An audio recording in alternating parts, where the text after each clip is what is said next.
ឆ្នាំថ្មីនេះបងឆ្លាញ់អូនកាន់តែខ្លាំងឆ្លាញ់ប៉ុណ្ណាឆ្លាញ់ធំប៉ុណ្ណាប៉ុណ្ណេញហើយដែរលុយមានស្អីអត់ដែរគិតផងមិនចឹងឆ្លាញ់យ៉ាងណាឆ្លាញ់មិនដែរចង់ក្បត់អត់ដែរមានគិតចឹងផងមិនចឹងព្រោះឆ្លាញ់ខ្លួនឯងឆ្លាញ់ខ្ញុំថងណាថងខ្លួនឯងមកវីមិនហើយដែរមានលួចមើលស្រីផ្សេងអត់ដែរផងព្រោះគេមកវីហើយមិនដែរគេមកវីលួចមើលគេមែនបានមើលផង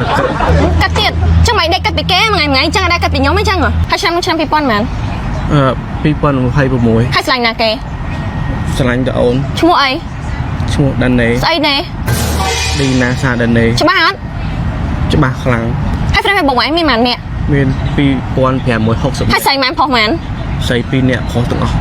មិនប៉ុណ្ណឹងស្រី2នាក់ហើយចាំ2នាក់ហ្នឹងណាគេម៉ែបងហើយបងស្រីបងហើយចាំខ្ញុំអូតូហើយបងអែតមកមិនលាក់ខ្ញុំមែនបាយរីស្ទិកខ្ញុំចោលមែនប៉ុន្តែអ្នកប្លុកបងហ្នឹងប្លុកមិនក៏បងឯងមិនអែតមកចង់អែតតែតាណាបងអញប្លុកបងហ្នឹងបាយលុយលាក់ស្រីមែនហើយ TikTok follow ស្រីណាខ្លះ follow 7នាក់ស្រីណាខ្លះនិយាយមើល Jenny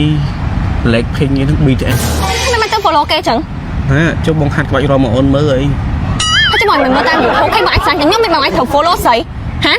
បាយគ្មានចិត្តស្មោះហើយចឹងបាយក្បាត់មែនកន្លែង Excel កន្លែង Ristic បាយ Ristic ណាគេខ្លះ Ristic មកលើស្រី2នាក់ហ្នឹងណាគេទៀតអីមិនបាន Ristic គេហាកិច្ចឆ្លាមជប់អូនបាយលេះរហូតហ្មង100លេះហ្មងហើយចា IG follow 4នាក់4នាក់ហ្នឹងណាគេ Ino ហ្នឹង4នាក់ Ino ណាក្រុម E4 ហើយមិនមាន follow មកខ្ញុំហាវាមិនបងឯងហាបាយលឺក្បាត់មែនបាយប្រាំមកក្បាត់បាយខ្ញុំមាន app អីដែលលាក់ខ្ញុំទៀតខ្ញុំអត់ដឹងនិយាយភ្លាមអីគេបងឯងនិយាយអស់ Telegram អូអា Telegram លេងខ្លាំងជាងគេមកមិនលេងខ្លាំងព្រោះវាអស់លុយមិនបងលុយគេមិនមកឲ្យលុយស្រីណាអីរៀនតាមអនឡាញពួកអីត្រូវវីដេអូខលរហូតបងសន្យាបងអត់ព្រេះផ្ដាស់ទេច្បាស់ហ៎បាទឆ្នាំថ្មីឥឡូវនេះកាយចរិតមិនទេអូនអូបាយមកអូនឈរចាំមកនឹងយូរអូនថាចង់ប្រាប់បាយថាឥឡូវអូនដូរចរិតគេឈប់ធ្វើចរិតខុសរឿងមកឯងច្រើនអីមិនធ្វើអីមិញហ្នឹងលេង Facebook តែឥឡូវទុកទូរស័ព្ទវិញហីលេង Facebook ទៅអីលេង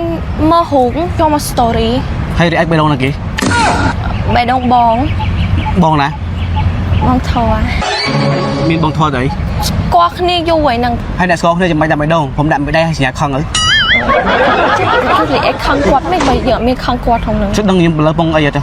បងខឹងសុំទោសហើយកាលណាបាន unfriend វា unfriend មែនអានលើហ្នឹងហ៎អានលើចាំ unfriend ចឹងលើជប់ខឹងចាំដល់ពេលណាទៀតលើហ្នឹងឃើញអត់បងដាក់សំណួរអូនណាក្រុម20សំណួរឯងតែអូនវិញណាបងអត់ដឹងខ្យល់អីចិត្ត80លានសំណួរតែបងអញ្ចឹងហ៎ហ្នឹងនិយាយកម្ពុជាតាមបងថ្ងៃក្រោយពេលខឹងអីកុំច្រើនសំណួរពេកទុំទិញសាប៊ូកក់សក់យូវលថ្មីអានេះសេរីថ្មីហើយលើកមកonline ប្រើសេរីចាស់ហើយចាចឹងថាសេរីចាស់សេរីថ្មីហ្នឹងគឺដូចគ្នាទេគាត់ថាសេរីថ្មីគេកាត់មកគឺសម្រាប់បងប្អូនដែលគាត់មានសក់ប្រេងសក់អីចឹងណាដាក់ទៅគឺវាកាត់បានរហ័សតែគាត់ថាបើសិនជា online ប្រើអាចាស់ហ្នឹងហើយត្រូវចង់ប្រើអាចាស់នោះក៏ប្រើរហូតបានដែរគេមិនជាថ្មីនេះមកបាត់អាចាស់ទេអាចាស់ក៏ល្អទេទៅពេលហ្នឹងគឺវាល្អដូចគ្នាទេគាត់ថាយើងប្រើទៅយើងសាកទៅយើងពេញចិត្តមួយណាយើងប្រើមួយហ្នឹងទៅកក់សក់យូវលគឺល្អទាំងពីរទេយល់ទេគាត់ថាឥឡូវចង់ឲ្យសាកថ្មីសិនបើថាសាកត្រូវប្រើហ្នឹងហើយបើថាសាកទៅយើងនៅឆ្លៃអាចាស់ក៏ប្រើអាចាស់ទៅណាអាចាស់នៅមានលក់ធម្មតាចឹងហ៎បងតែលើអូនប្រើថ្មីថាទៅផ្ទះវិញកក់សក់តែសក់ស្អិតដែរចឹងណាហើយកក់ទៅចិត្តតែសាប៊ូកក់សក់ថ្មីបងឯងទិញឲ្យកក់ដើម្បីអីកក់ដើម្បីសក់ស្អាតក៏ឲ្យបងឯងថើបចង់ស្អាតដល់ណាគេមើលឲ្យបងឯងមើលកូនតោះ